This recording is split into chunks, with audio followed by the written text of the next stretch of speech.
the best way to archive a film today, it's not even digitally. It's still on film, on negatives, and in black and white.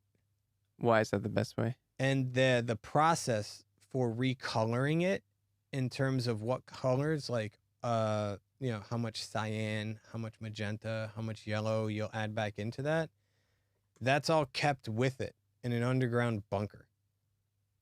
Huh?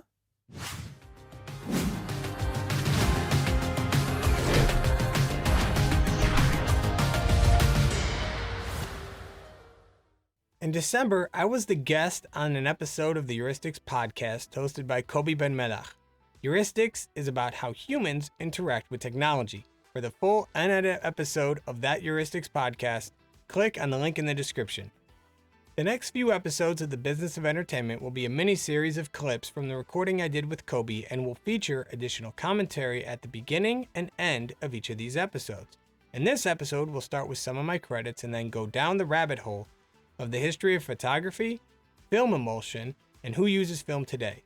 One of the older films we'll be diving into is Metropolis and how cinema has been distributed throughout history. Enjoy! I mean, so let's scale this up a little bit. Like you've done lighting work on some pretty cool stuff, right? Yeah. I've been fortunate to have it came out of necessity of needing money. But yeah, I've had the fortune to work on really big projects on a lot of different parts of the world. Like what? I mean, I hate talking about myself. I really do. I've had the opportunity to work with Captain America Winter Soldier. I was on one of the lighting crews and also one of the rigging crews. Mm-hmm. That's for film. Wait, what's rigging? Rigging? Yeah. All right. So all the infrastructure hanging above us in these raceways. Yeah. So in a movie, you go into an empty. When you go into a space that doesn't have anything like that, people who are riggers are the ones that construct everything around you that lights and sound will be attached to and build this. Oh wow. Yeah. So they handle all the heavy metal temporary infrastructure stuff. Okay. And that's a very simplistic way of putting it. What was I talking about? So that's a major movie that you yeah. were involved in. Yeah. Captain America, that was fun. For television, Eurovision. No way. Yeah, here in Eurovision, here in 2019, I got the opportunity to work on Eurovision. Same stuff, lighting and rigging, or actually, it was just lighting, and it was just for the teardown. It wasn't as much. I was trying to get onto that earlier, but just didn't happen. Okay. Yeah. Then for theater, I worked. There's two really big ones. I worked 4 years at Beit Lesson, okay, here in Israel, which taught me a lot about not just like how I would do a show, but how I work with others around me in a theatrical environment. The other big one for theater is Cirque du Soleil.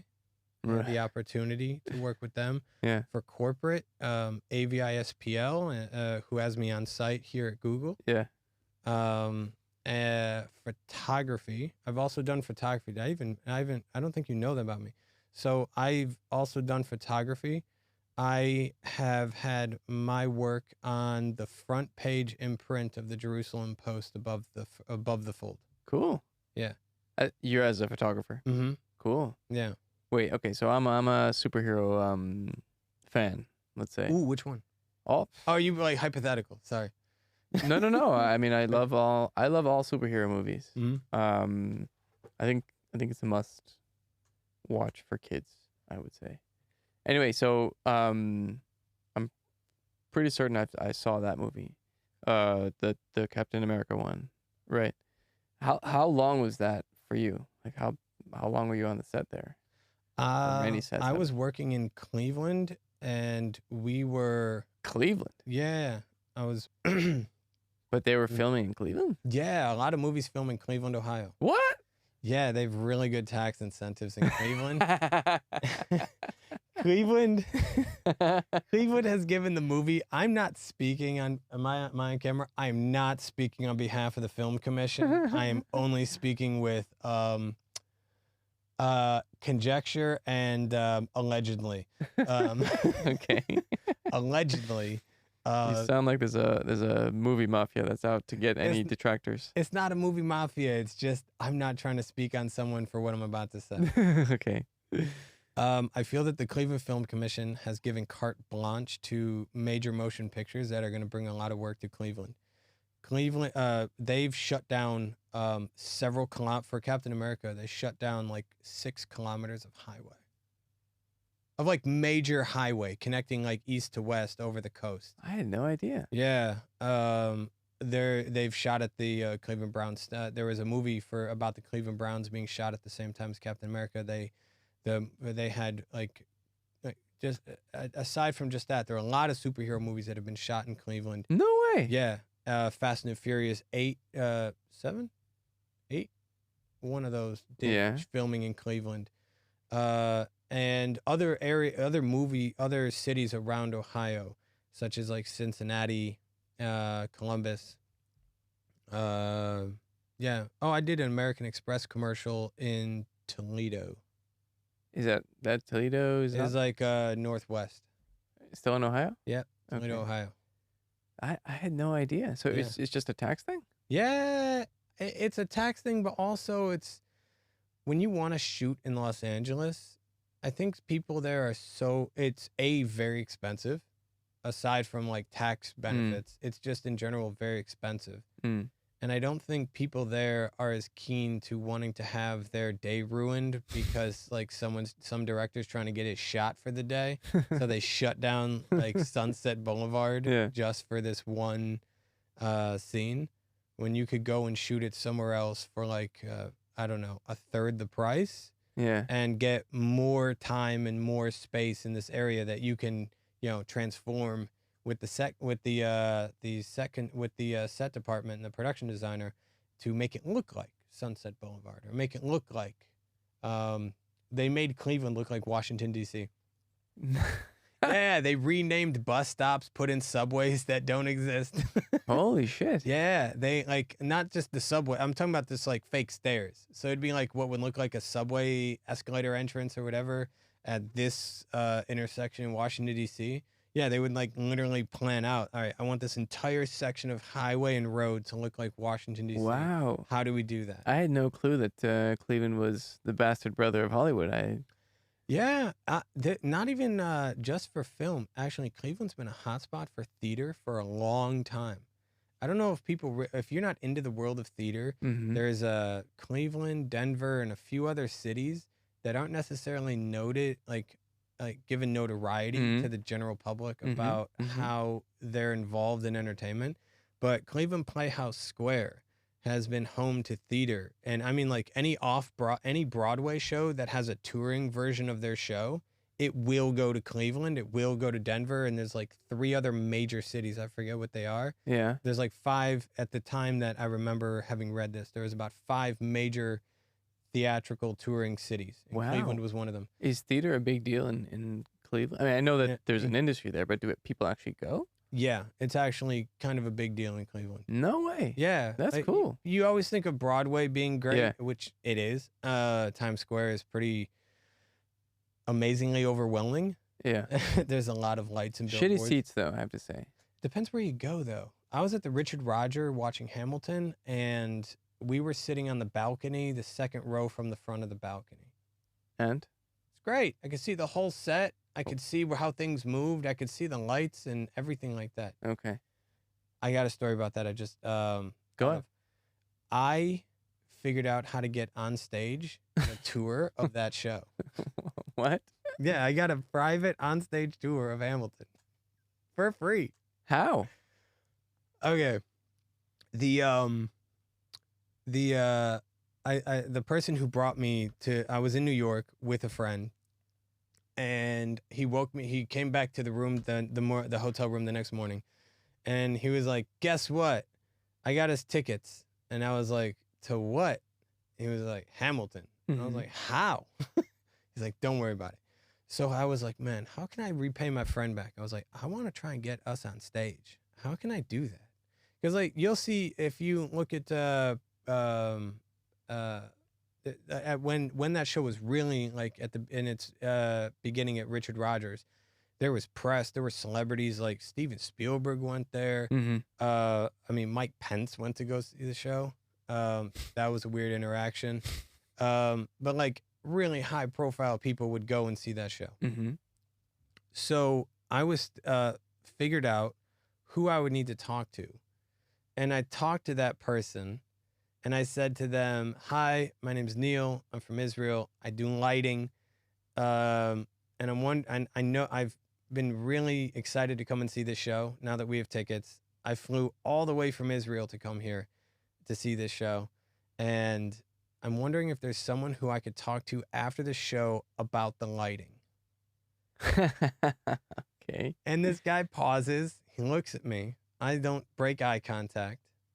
It feels like an eternity, but after 5 seconds, he's like, all right, meet me at the side of the stage after the show. Your name will be on the list. Whoa. The person who was running the lights that night, she gave me a tour of the lighting rig, and we got to have like a private, not private, I mean, some of the actors were on stage and whatever, but we were, I was talking to her and the head electrician about the entire rig and the lights and the spotlights and lighting cues, and I got a whole rundown of that. Okay. Like, here's the thing. Most people are like, oh, I want to meet this famous person. I'm like, I want to talk to someone about lights. Yeah. Who does that? Right. Other people who enjoy lighting. So I was able to get me and my friend on stage after the show. Was your friend also a light aficionado? He's a photographer and a There you go. cinematographer. Yeah, he turned me onto photography. Mm. He gave me my first digital camera. It's weird that you didn't already have that hobby even before.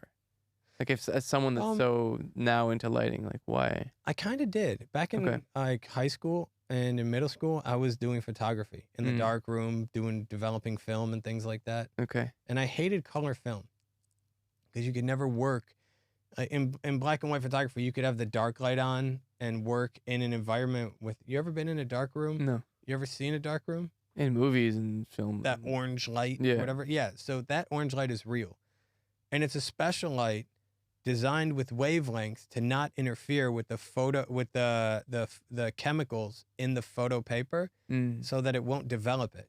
And you can actually line up what you're doing with your shot in the dark room while doing black and white photography. So that's what that light is. Yeah, that's a very specific thing. That's a real thing. Okay. And when you're doing color photography, that light cannot exist. You have to actually get everything ready, hope that you lined up everything for like where your negative's going to go and everything's in focus, so that when you turn off that light and put your paper in and you expose that paper to light with your negative, you really have to hope that it's lined up, because you can't even develop the photo with the lights on. You have to develop that photo paper with the lights off. Whoa. So you don't even know until the second bath as to whether or not it's going to be like whether you lined it up right or not. Okay, and that's why you don't like you only like black and white photography. Well, that's why I like black and white film photography. It's easier to work with than color photography. But that's just still photography. And when you're talking about film, when you're talking about a roll of film that has to get exposed 24 frames per second, or in Europe 25 frames per second, it's a whole different story as to how that's done, and the process in terms of you don't have photo paper. You just have to get the negatives developed, the film developed, and then project light onto it, and then have that light hit some sort of like silver screen that reflects you the image that you see in the movie theaters. By the way, the screen is not white. It's actually a type of silver. It gives a better reflection than an all white, bright white screen. So I haven't been to a movie theater in a long time. And I'm curious actually, how much has the technology of how a film is screamed onto a screen. Has that changed a lot in recent Yeah, years? Still the same? they use laser projectors now. Laser. Yeah. I don't know. I just assume that it's like you know laser pointers? yeah. No, Right. I just have you ever seen the movie Inglourious Bastards? I love that movie. Right. At the end, you feel like, oh, those what are those film reels, and they burn the whole place down. Like, Yeah. I just feel like it. Well, I thought it was still the same, but no, it's not. all right, if you want to go that far back, we can go that far back. Yeah. Back then, it was made with film. The film negatives were a man, I'm forgetting the chemical. I want to say nitro something. Something super flammable. Oh, it Apparently. was extremely flammable. Like you couldn't take it into subways. They wouldn't let you on the train with it. Yeah, it was actually. But take your kids to the film. Yeah, take your kids to the movie theater where there's a building filled with explosive chemical film. Did that happen? Did movie theaters burn down a lot? Well, if you actually go, I'm going to take us further back in the past. Something about theaters I didn't mention with gas lights. There were theaters that burned down because of the gas lighting in a theater When? in the 1800s. Wow. Yeah. So I don't actually know of any movie theaters burning down because of the film. Okay. I wouldn't say it's out of the possibility of happening. I've just never looked into whether or not that has happened with film. Okay. So they needed a safer way to actually make film and have it last longer as well. Because these older films, like when you look at Metropolis from the early 1900s, that movie was never meant to like last hundreds of years. What do you mean? The negatives, actually, the movie Metropolis. So there was like let's say there was this much amount of negative film that was developed and shown, but what was actually shot, like developed but not shown, was this much. Like there was actually more film that was developed and shot for the movie that was actually shown to the audiences later. I want to say in the 50s or 60s, later in life. And then a few decades ago, they found extra film of Metropolis in some, I don't remember where. Man, I wish I had my phone to look this up. You're killing me. It's fine, man. It's fine. I'm gonna, like, the people are gonna be like, man, why does he know his stuff? So I think people are gonna be super impressed because you'd be surprised. I'm sure you're not surprised about how little people know about this stuff. But yeah.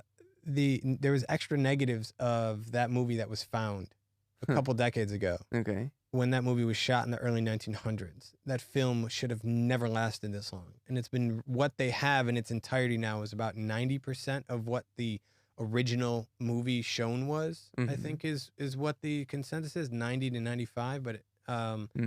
But that film was then remastered and digitally touched up to make a very high quality version of Metropolis.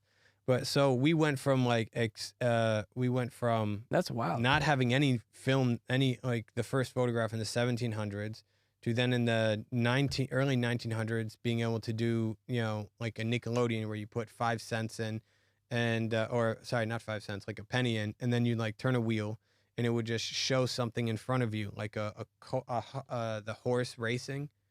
So then we went from that to then having negatives that would actually do a whole movie, and those were flammable. And then we went into negatives that were a lot more stable, and you could actually, which was used for decades and decades, some pretty stable film. Film emulsions got better, like Kodak, which, by the way, don't know if you know this, they invented the first digital camera. Okay. Never patented it because they thought it would ruin their business. Well, they were right. If they had patented a digital camera, who knows how big that company would be nowadays. Yeah. So then you started getting things in like the late 90s and the early 2000s at home of DLPs. It's a type of display, display digital. Why can't I remember the acronym? DLP. It's basically like a laser, not a laser projector. Is it a laser projector? Man, I should have brushed up more on this.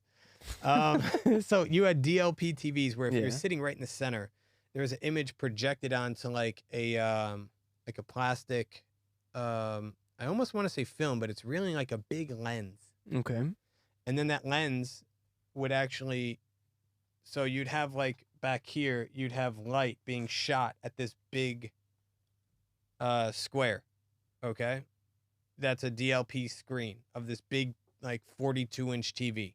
That's the Okay. size of a piece of furniture. Mm-hmm. So the light's going out this way, right, left, top, bottom. It's going out this way. It's expanding. Mm-hmm. The reason why a DLP TV had this, not like a glass, but like a lens in the front of it almost, was to correct the light from stopping expanding and focus the light rays at your face.